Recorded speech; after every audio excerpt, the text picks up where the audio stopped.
আসসালামু আলাইকুম দর্শক বন্ধুরা, সবাই কেমন আছেন? আশা করছি যে যেখান থেকে দেখছেন অনেক ভালো আছেন। দর্শক বন্ধুরা, আপনাদের মধ্যে অনেকেই জানেন আইটেল তাদের একটি নতুন ফোন গ্লোবাল মার্কেটে বিভিন্ন দেশে লঞ্চ করেছে, আইটেল S23 প্লাস। আর এই ফোনটি নিয়ে বাংলাদেশের মার্কেটেও অনেক হাইপ তৈরি হয়েছে। এর বিশেষ কিছু কারণও রয়েছে, যেমন এই ফোনে থাকছে কার্ভ ডিসপ্লে, সুন্দর ডিজাইন এবং 50 মেগাপিক্সেলের ক্যামেরা সেটআপ। আর ফোনটি ফাইনালি বাংলাদেশের মার্কেটেও চলে এসেছে। তবে কোথায় এবং কেমন প্রাইস পয়েন্টে পাওয়া যাচ্ছে এই বিষয়ে পরে কথা বলছি। আগে এই ফোনটি সম্পর্কে যারা জানেন না তাদের উদ্দেশ্যে এই ফোনটির স্পেসিফিকেশন আবারও শেয়ার করছি। আর ভিডিওটি ভালো লাগলে ভিডিওতে একটি লাইক দিবেন এবং ভিডিওটি বন্ধুদের সাথে শেয়ার করবেন। প্রথমে যদি এই ফোনটির ডিজাইন এবং বিল্ড কোয়ালিটি নিয়ে কথা বলি, তাহলে এই ফোনটির ডিজাইন এক কথায় অসাধারণ। ফোনটির ব্যাক সাইডে থাকছে প্লাস্টিক আর ব্যাক সাইডে থাকছে দুইটি ক্যামেরা। তবে দূর থেকে দেখলে মনে হবে ফোনটির ব্যাক সাইডে 3টি ক্যামেরা সেন্সর ব্যবহার করা হয়েছে, যা দেখতে অনেকটাই আইফোনের মতো। আর ফোনটির থিকনেস করা হয়েছে 7.9 মিলিমিটার আর ওজন করা হয়েছে মাত্র 178 গ্রাম। তার মানে বুঝতেই পারছেন এই ফোনটি যথেষ্ট স্লিম এবং লাইট ওয়েট। আর পোর্টস অ্যান্ড বাটন হিসেবে এই ফোনটিতে আপনারা সব ধরনের পোর্টস অ্যান্ড বাটনও পেয়ে যাচ্ছে। তবে এখানে শুধুমাত্র আপনারা 2টি সিম কার্ডই ব্যবহার করতে পারছেন, এক্সটার্নাল কোনো মেমোরি কার্ড এই ফোনটিতে ব্যবহার করতে পারছেন না। আর ফোনটির সামনে আসতে আপনারা পেয়ে যাচ্ছেন একটি ফুল ভিউ কার্ভ ডিসপ্লে, যার উপরের অংশে মাঝ বরাবর পাঞ্চলের মাধ্যমে বসানো থাকছে সেলফি ক্যামেরাটি। আর পাঞ্চলের সাইজটাও কিন্তু যথেষ্ট ছোট করা হয়েছে। আর সবচেয়ে মজার ব্যাপার হচ্ছে ফোনে থাকছে ইন ডিসপ্লে ফিঙ্গারপ্রিন্ট সেন্সর, যা খুবই ফাস্ট এবং অ্যাকুরেট। আর ফোনটি মার্কেটে 2টি কালার ভেরিয়েন্টে পাওয়া যাবে, ব্ল্যাক এবং চেন। সো ওভারঅল সব কিছু মিলে এই ফোনটির ডিজাইন ল্যাঙ্গুয়েজ আপনাদের কাছে কেমন লেগেছে কমেন্ট করে আপনাদের মূল্যবান মতামত অবশ্যই জানাবেন। আর আমার কথা বলতে গেলে পার্সোনালি ফোনটির ডিজাইন আমার কাছেও খুবই ভালো লেগেছে। ফোনটি দেখলে কেউ বুঝতে পারবে না এটি আইটেলের ফোন। আসলে আইটেল সবাইকেই অবাক করেছে। এবারে কথা হচ্ছে এই ফোনটি কোথায় পাওয়া যাচ্ছে। দর্শক বন্ধুরা, দেশের বাজারে এই ফোনটি অফিসিয়ালি লঞ্চ না হলেও আনঅফিসিয়ালি পাওয়া যাচ্ছে। বসুন্ধরা সিটি, যমুনা ফিউচার পার্কের বিভিন্ন শপে এই ফোনটি এখন অ্যাভেলেবেল। তবে প্রাইসটা কিন্তু অনেক হাই। বাংলাদেশের মার্কেটে এই ফোনটির 8GB র্যাম ভ্যারিয়েন্টের প্রাইস রাখা হয়েছে 26,500 টাকা, যা ইন্ডিয়ান মার্কেটে লঞ্চ করা হয়েছিল 13,999 রুপিতে, মানে প্রায় 12,000 টাকা বেশি।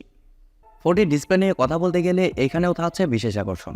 এই ফোনে থাকছে 6.78 ইঞ্চের একটি AMOLED প্যানেল, যা ফুল এইচডি প্লাসের একটি ডিসপ্লে, এবং আরও থাকছে 388 ppi ডেন্সিটি। আর ডিসপ্লে প্রোটেকশন হিসেবে থাকছে কর্নিং গরিলা গ্লাস 5। তবে এই ডিসপ্লেতে হায়ার রিফ্রেশার থাকছে না, এখানে থাকছে শুধুমাত্র 60 হার্টসের রিফ্রেশার, এবং আরও থাকছে 500 নিটস পিক ব্রাইটনেস। দর্শক বন্ধুরা, এই ফোনটি যেরকম প্রাইস পয়েন্টে লঞ্চ হয়েছে তাতে এই ফোনে 120 হার্টসের রিফ্রেশার থাকবে না, এটি স্বাভাবিক।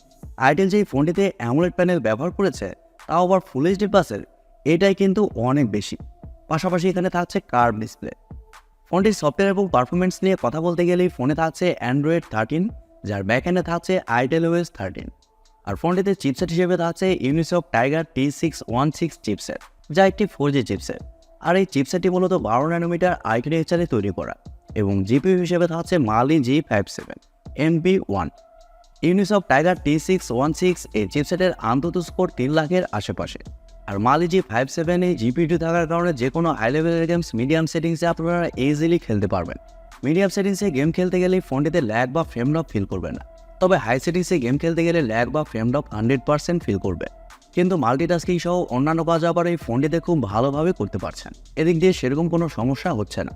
ফোনটি 2টি ভ্যারিয়েন্টে লঞ্চ হয়েছে, 4GB র্যাম 128GB ROM এবং 8GB র্যাম 256GB ROM, যার স্টোরেজ টাইপ হিসেবে থাকছে UFS 2.0 এবং র্যাম টাইপ হিসেবে থাকছে LPDDR4X। তবে আমি আবারও বলছি, ফোনটিতে আপনারা মাইক্রোএসডি কার্ড ব্যবহারের সুযোগ সুবিধা পাচ্ছেন না। ফোনটির ক্যামেরা সেকশন নিয়ে কথা বলতে গেলে ফোনটির ব্যাক সাইডে থাকছে 2টি ক্যামেরা, যার মেইন সেন্সর হিসেবে থাকছে 50 মেগাপিক্সেলের একটি ওয়াইড সেন্সর, যা f1.6 অ্যাপারচার, এবং সেকেন্ডে থাকছে 0.08 মেগাপিক্সেলের একটি সেন্সর। আর ব্যাক ক্যামেরার ফিচার হিসেবে থাকছে LED ফ্ল্যাশ। তবে এই ফোনটিতে সেলফি ক্যামেরা হিসেবে থাকছে 32 মেগাপিক্সেলের সেলফি ক্যামেরা। আর ফোনটির ব্যাক ক্যামেরা এবং সেলফি ক্যামেরা দিয়ে আপনারা শুধুমাত্র 1080pতেই ভিডিও শ্যুট করতে পারছেন, এখানে কিন্তু 4K অপশনটা থাকছে না। আর এরকম বাজেটের ফোনে তা থাকবেও না, এটাই স্বাভাবিক। আর ফোনটিতে ওয়াইফাই, ব্লুটুথ, জিপিএস এর মতো আরও অনেক ফিচার পেয়ে যাচ্ছেন, এবং ইউএসবিতে থাকছে USB Type-C 2.0। ফোনটির ব্যাটারি এবং চার্জার নিয়ে কথা বলতে গেলে ফোনে থাকছে 5000 mAh একটি ব্যাটারি, আর চার্জার হিসেবে থাকছে 18 ওয়াটের একটি চার্জার। আর ফোনটিতে যে চিপসেটটি ব্যবহার করা হয়েছে তা মোটামুটি পাওয়ার এফিশিয়েন্ট, এর কারণে ফোনটিতে ব্যাটারি ব্যাকআপও খুবই ভালো পাবেন। এক চার্জে মোটামুটি ফোনটি আপনারা ইজিলি চালাতে পারবেন। তবে আপনি যদি হেভি ইউজার হন সেক্ষেত্রে বিষয়টা সম্পূর্ণই আলাদা। সো দর্শক বন্ধুরা, আশা করি আপনারা ইতিমধ্যে বুঝতে পেরেছেন যে ফোনটিতে কী কী স্পেসিফিকেশন থাকছে আর ফোনটি কোথায় এবং কেমন প্রাইস পয়েন্টে পাওয়া যাচ্ছে।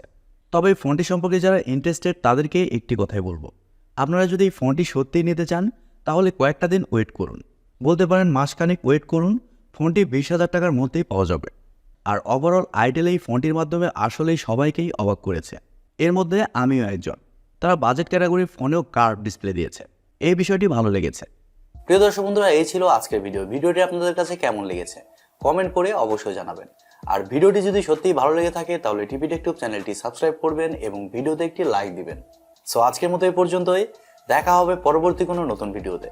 সবাই অনেক অনেক ভালো থাকবেন এবং সুস্থ থাকবেন। খোদা হাফেজ, টাটা।